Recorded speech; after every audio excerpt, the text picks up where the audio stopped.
캔디 크러쉬 사과라고 네. 저도 여기 좀 현질 좀 했는데 옛날에 이 회사를 상장시키면서 재산이 4억 파운드 그러니까 우리나라 돈으로 6천억 원인가요? 예, 이 정도 뛰어 올랐다고 합니다. 언제나처럼 늘 좋아요와 구독, 네, 알림 설정 부탁드릴게요. 웨인 루니가 간밤에 맨유를 상대로 경기에 나선 것이 화제를 모았습니다. 미국 생활을 마치고 영국으로 돌아왔습니다만 국내 시청자들에게 모습을 보일 만한 기회가 많지 않았었죠. 2부 리그 챔피언십에 속한 더비 카운티에서 뛰고 있는 웨인 루니가 5일 새벽 프라이드 파크에서 열린 맨체스터 유나이티드와의 FA컵 5라운드 홈 경기에 선발 출전을 했습니다. 풀타임을 뛰었고요. 결과는 이갈로가 2골을 넣은 맨유의 3대0 승리였습니다. 루니의 더비 카운티는 탈락하고 말았어요. 맨유에서만 13의 시즌을 뛰면서 무려 253골을 넣었던 루니입니다. 만감이 교차하는 그런 경기였을 텐데요. 사실 웨인 루니가 맨유를 상대로 뛴 게 한두 번 있던 일은 아닙니다. 루니는 맨유에 입단하기 전 그리고 맨유를 떠난 뒤에도 에버턴에서 총 3시즌을 뛴 선수입니다. 2017년 맨유를 떠나 에버턴으로 돌아갔던 루니는 2017-18 시즌 10골을 넣는 준수 활약을 펼친 뒤에 미국으로 새로운 도전에 나섰습니다. DC 유나이티드 소속으로 메이저리그 사커를 1년 반 동안 경험하고 얼마 전에 영국으로 돌아왔어요. 1985년생입니다. 한국 나이로 36살인 웨인 루니지만 기량은 아직 녹슬지 않았습니다. 루니는 지난 10월이죠. DC 유나이티드를 떠나서 휴식을 취한 뒤에 지난 1월 2일 반슬리전부터 뛰고 있습니다. 2달 동안 리그 11경기 포함 총 15경기에 나서서 5골 넣고 있어요. 모두 선발 출전이고 한 경기 빼고는 전부 풀타임을 소화했습니다. 체력, 스태미너 정말 대단한 선수 같아요. 더비 카운티의 웨인 루니에 관해서 많은 분들이 궁금해하시는 게 있는데요. 그 중에 하나는 바로 등번호입니다. 경기 보신 분들은 아시겠습니다만 루니의 등번호가 32번이에요. 루니와 32번은 좀 낯선 조합이죠. 이게 사연이 좀 있습니다. 유니폼 입은 루니의 앞모습을 보면 어느 정도 짐작이 가실 거예요. 올해부터 뛰기 시작한 루니지만 더비와 계약을 맺은 것은 사실 몇 달 더 앞으로 거슬러 올라갑니다. 루니는 지난 8월이죠. 더비 카운티 입단 계약을 체결했는데요. 더비가 2부 리그 팀인 것을 감안하면 꽤 떠들썩한 계약식이었어요. 따지고 보면 루니가 별다른 인연이 없는 그것도 2부 클럽으로 가는 것만도 이슈가 되는 이적이긴 했습니다. 그러면서 루니는 등번호 32번을 받았어요. 사실 루니 하면 8번 아니면 10번 아닙니까? 에버튼에서 데뷔하던 16살 꼬꼬마 시절에는 18번 달았었고요. 그 뒤로는 소속팀에서 대표팀 또 뭐 오가면서 8번하고 10번을 주로 달았습니다. 대표팀 초반 그리고 미국 진출 뒤에는 9번을 달기도 했습니다만 어쨌든 이 모든 등번호를 떠올려 봐도 32번은 좀 생뚱맞습니다. 뭐 사실 알고 보면 이유는 간단해요. 아까 제가 유니폼 앞쪽 보라고 했죠. 더비 카운티 스폰서인 32 레드, 예, 이쪽에서 루니 영입 조건으로 스폰서 비용을 더 냈다 그래요. 사실상 루니의 급여를 상당 부분 보존해주는 셈이죠. 그 결과 루니 유니폼은 앞뒤로, 예, 앞뒤가 좋을까? 앞뒤로 다 이 스폰서의 광고판이 된 겁니다. 32 레드, 32 루니. FA에서 뭐 별 문제가 없다고 했으니까 딱히 뭐 더 얘기는 안 하겠습니다만 루니가 전성기 때 도박 중독에 빠져서 재산과 커리어를 다 날려버릴 뻔했던 선수라는 점을 감안하면 좀 아이러니한 그런 면이 있습니다. 루니가 최근 인터뷰에서도 밝혔어요. 맨유나 대표팀에서 원정 가 있을 때 너무 심심해가지고 휴대폰으로 도박하는 거에 정신이 팔린 적이 있었다고. 이거 이제라도 처벌해야 되는 거 루니가 더비 카운티에서 받는 주급은 9만 파운드 정도로 알려져 있습니다. 한국 돈으로 1억 4천만 원 되죠, 뭐 일주일에. 뭐 맨유 시절 루니 주급이 30만 파운드까지 받았던 걸로 보도가 된 적이 있으니까 뭐 그때 비하면 많이 적죠.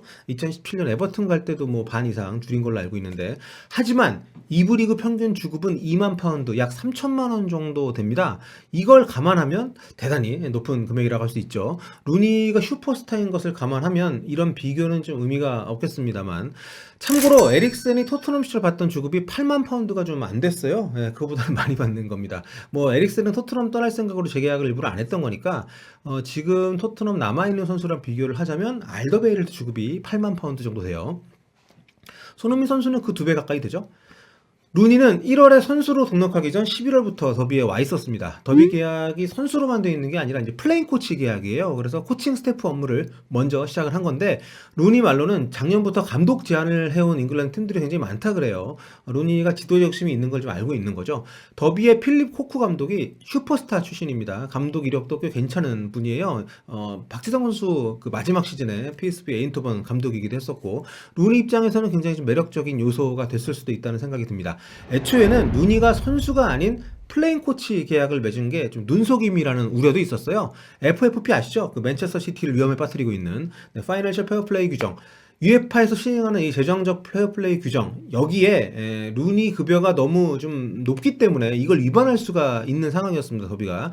그래서 선수가 아닌 플레인 코치로 계약을 했다. 이런 좀 의혹이 있었어요.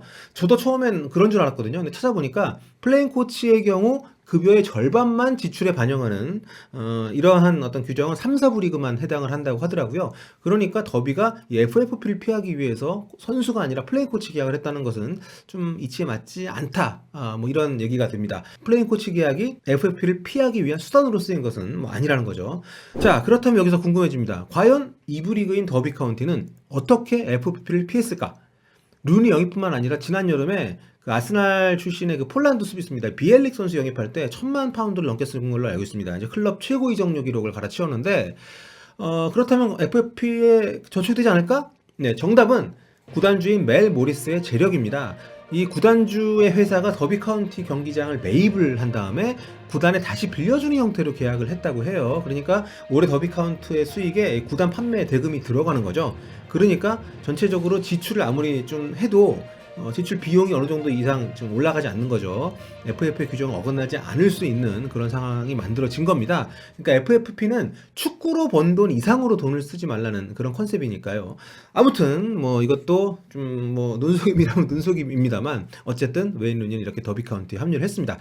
자, 더비 카운티 구단주인 멜 모리스는 소프트웨어 업체 출신의 투자가입니다. 인터넷 데이트 사이트를 통해서 재력을 쌓은 뒤에 2014년 한 게임 업체를 미국 주식시장에 상장을 시키면서 큰 돈을 번 인물이에요. 당시 해당 업체의 대표 게임이 아마 다들 아실 겁니다. 전성기 하루 매출이 무려 800만 달러, 하루에 100억 원을 벌었다고 해요. 이 게임만으로. 여러분도 아마 이 게임 아실 겁니다. 캔디 크러쉬 사과라고. 네. 저도 여기 좀 현질 좀 했는데 옛날에 이 회사를 상장시키면서 재산이 4억 파운드. 그러니까 우리나라 돈으로 6천억 원인가요? 예, 이 정도 뛰어 올랐다고 합니다. 2015년 4월에 영국의 썬데이 타임즈가 매긴 영국 부자 순위에서 262위까지 올랐다고 하니까 뭐 엄청난 부자죠. 이렇게 번 돈을 자기가 어릴 때부터 지지했던 고향팀 더비 카운티에 투자를 한 겁니다. 사실 2000년대 중반부터 보드진에 들어오려고 애를 썼다고 해요. 더비를 워낙 좋아해가지고 2006년에는 재정난으로 위기에 빠진 더비를 회생시키는 작업에도 기여를 했고요. 그러다 2014년에 이제 큰돈 번 김에 22%의 주식을 매입을 하면서 구단에 본격적으로 관여를 하기 시작했습니다. 작년 기사를 보니까 그때까지, 작년까지 더비 카운티에 1억 파운드, 약 1,500억 원 이상을 투자를 했다고 하네요. 무대뽀로 막 퍼붓는 수준이라고 할 수는 없습니다만 어쨌든 2부 리그 클럽에서는 정말 어마어마한 그런 금액이라고 할 수 있습니다. 덕분에 지난 시즌에는 램파드 감독이 더비 카운티 지휘봉을 잡았었고 올 시즌에는 코코 감독이 웨인 루니와 함께 이 팀에 지금 소속이 돼 있을 수가 있는 거겠죠. 모리스 회장과 코코 감독 그리고 웨인 루니가 코치 겸 선수로 있는 이 더비 카운티 현재 2부 리그 올 시즌 이제 13위입니다. 좀 많이 순위가 낮아요.